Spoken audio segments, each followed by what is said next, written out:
Hello दोस्तों, मैं engineer Vijay Kumar एक बार फिर आप सभी का आपके अपने YouTube channel PCM with Vijay sir पर स्वागत करता हूँ।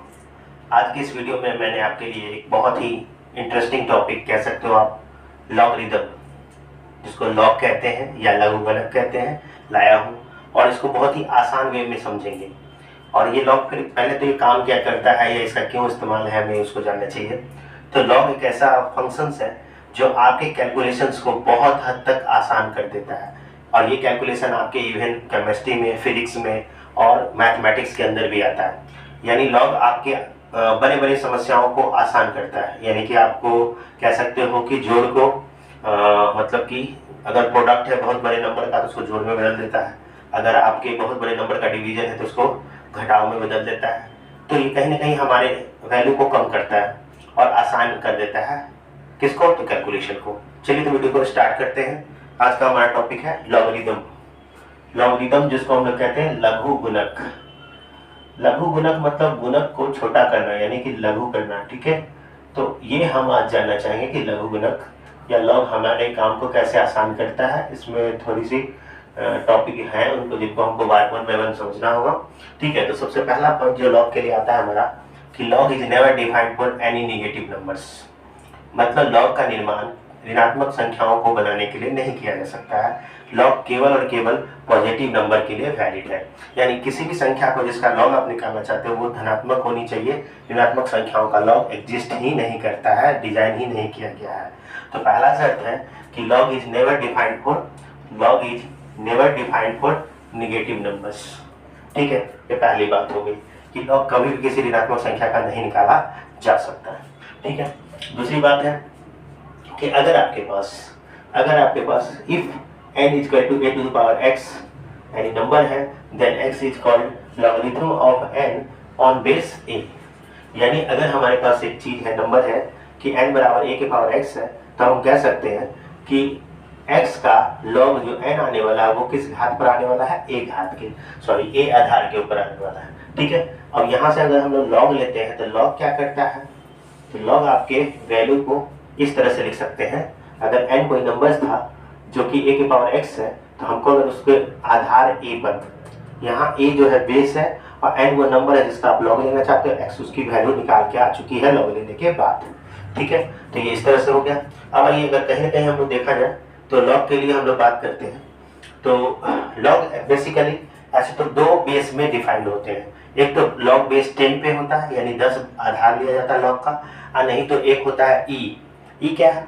ई का वैल्यू होता है 2.71 और ई एक एक्सपोनेंशियल नंबर है, चरघातांकी संख्या है जिसका लॉग निकालते हैं। ठीक है, तो आइए हम लोग देखते हैं कि लॉग को कितने, ऐसे तो लॉग के आधार कुछ भी आप ले सकते हो, 2 भी ले सकते हो, 4 भी ले सकते हो, 6 भी और 8 भी। लेकिन बहुत ज्यादा हद तक जो फेमस है वो लॉग बेस 10 है और लॉग बेस ई है। ठीक है, तो जैसे कुछ सूत्र है हमारे पास। अगर हमारे पास एक नंबर है, यहाँ देखेंगे, और ई एक अपरिमेय संख्या है जिसकी वैल्यू होती है 2.71। ये भी अप्रोक्सीमेट वैल्यू है, जानते हैं आप ये कि ये फिक्स नहीं होते, अप्रोक्स होते हैं। तो एक अपरिमेय संख्या है, इरेशनल नंबर है। अगर हमारे पास एक नंबर है e के power x equal to y, then अगर हम लॉग लेते हैं तो x की जो वैल्यू, ये जो x पावर में हो वैल्यू आ जाएगी लॉग n बेस e। यही है लॉग बे n बेस e पर।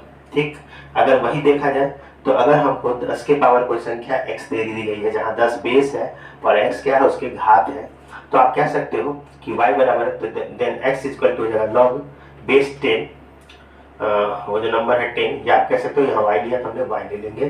ठीक है, कहने का मतलब है कि जब भी कोई संख्या के बेस के ऊपर कोई आ जाए वेरिएबल नंबर पावर के रूप में, उसका लॉग निकालना आसान होता है। नहीं तो आप खुद ही सोच लो कि 10 के पावर 10 को तो निकाल सकते हैं, लेकिन 10 के पावर x को कैसे निकाल सकते हैं? x तो हमारे लिए एक ऐसी संख्या है जिसको क्या काउंट करना होगा, कैलकुलेट करना होगा, तो फिक्स वैल्यू नहीं है। तो जब भी किसी नंबर के ऊपर, किसी फिक्स नंबर के ऊपर पावर में वेरिएबल आ जाए तो उसको हम लोग चरघातांकी या एक्सपोनेंशियल नंबर कहते हैं। और एक्सपोनेंशियल e के पावर x या a के पावर x होता है। ठीक, तो जहाँ e होता है 2.71 एक अपरिमेय संख्या है, जबकि और a की जगह हम ले सकते हैं 10 के पावर x, तो 10 ले सकते हैं की जगह 2 ले सकते हैं, बेस के रूप में कुछ भी ले सकते हैं। कुछ फॉर्मूलेज हैं जो अगर आप देखना चाहो तो उसी फॉर्मूले पे हमारे सभी सवाल बनते हैं।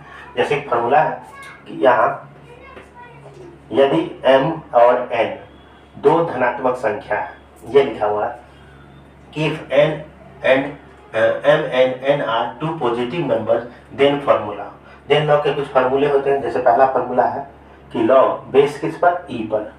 दो फार्मूले, या तो हम बेस e पर पढ़ने वाले हैं या बेस 10 पर, इसको आप गौर से देखेंगे। तो अगर यहाँ देखा जाए तो log बेस e पर m गुने n है, कोई दो नंबर है जो पॉजिटिव है और m गुने n है, तो इसका फार्मूला आता है log m plus log n, दोनों के बेस e है। अगर यही बेस 10 होता है तो log m गुने n, तो log m base 10 plus log n base 10, यानी कि कहीं ना कहीं हमने दोनों फार्मूलों को एक साथ लिया है, या तो बेस e हो तब या बेस 10 हो तब। तो चलिए, ये हो गया कि दो नंबर का अगर प्रोडक्ट पता है आपको तो उसको सम के रूप में ला सकते हैं, और सब जानते हैं कि गुना से आसान होता है जोड़ करना।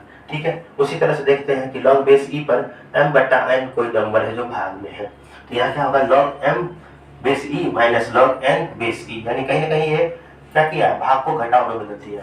वैसे ही बेस 10 पर देखेंगे log m बाई n, तो यहाँ भी होगा log m 10 बेस पर माइनस log n 10 बेस पर। ठीक है, तो ये दूसरा फॉर्मूला हो गया। तीसरा फॉर्मूला जो log का बहुत फेमस है कि log बेस e, अगर कोई संख्या m जो पॉजिटिव है उसके पावर भी n है जो पॉजिटिव ही होगा, तो यहाँ पर m के पावर n अगर है तो यहाँ से n पावर जो है बगल में उतर जाएगा और log m आ जाएगा। ठीक है, फिर नेक्स्ट नंबर उसी को बेस 10 पे देखा जाए तो log बेस 10 m के पावर n है, तो उसका जो वैल्यू आएगा n बाहर में उतर जाएगा और log m बेस 10 पे आ जाएगा। ठीक है, इसी तरह से एक दो और संख्या है जिसको देखते हैं। जब भी किसी संख्या का लॉग लेते हैं और उसका बेस भी वही सेम होता है, तो दोनों अगर बेस और जो संख्या दोनों सेम होती है तो उसका वैल्यू 1 होता है। इसको हम प्रूफ करके आपको दिखाएंगे। जैसे कि log बेस 10 पर वैल्यू 10 का लेना है तो वो 1 आता है। जैसे क्यों होता है इसको देख लेंगे हम लोग। ठीक है, यहाँ पर देखिए log 10 अगर बेस 0, log बेस 10 और वैल्यू 1 की देखेंगे तो ये 0 आती है। वैसे ही log बेस e वैल्यू 1 की देखेंगे तो क्या आ जाएगी, 0 आ जाएगी। ठीक है, तो ये कैसे होता है इस बात को हम समझेंगे अच्छे से इस वीडियो में आगे। और कहना ये है कि ये जो log है, log के लिए तीन बातें हैं जो ध्यान रखनी है कि log कभी भी ऋणात्मक संख्याओं का नहीं निकाला जा सकता है। log हमारे लिए कैलकुलेशन को आसान करता है। जैसे आप देखना कि मैंटिसा और कैरेक्टरिस्टिक वाले टर्म होते हैं, जैसे इलेक्ट्रॉन के चार्ज होते हैं 9.1 10 के बाद -19 कूलम, तो इन बड़े वैल्यू को कैसे हम लोग सिंप्लीफाई आसानी से कर सकते हैं उसको सीखना हमको log के अंतर्गत। log एक ऐसा फेमस टूल है जो मैथमेटिक्स को बहुत ही आसान करता है, साथ ही साथ फिजिक्स को प्रूव करने में सहायता मिलती है, केमिस्ट्री के डाटा को सॉल्व करने में आसानी मिलती है हमको। ठीक है, तो अभी तो हमने बेसिकली आपको log क्या है, तो log एक ऐसा फंक्शन है जो समस्याओं को आसान करता है, गणित के कैलकुलेशन को आसान करता है। साथ ही log के भी किसी ऋणात्मक संख्या का नहीं हो सकता, log केवल धनात्मक संख्याओं का निकाला जाता है। तीसरी बात, log में आगे देखेंगे कि log कम से कम 4 अंकों का निकाला जाता है, और log भी होता है और एंटी log भी होता है। इन सब चीज़ों को अच्छे से समझेंगे। अभी तो कुछ बेसिक फार्मूले थे जिनको हमने इस वीडियो में कवर किया, फिर आपको हम और भी आगे देखेंगे बेस चेंज फार्मूला क्या है, किसी संख्या का log कैसे निकालते हैं, किसी संख्या का एंटी log कैसे निकालते हैं, इन सब चीज़ों को हम लोग कैलकुलेट करेंगे। Thank you.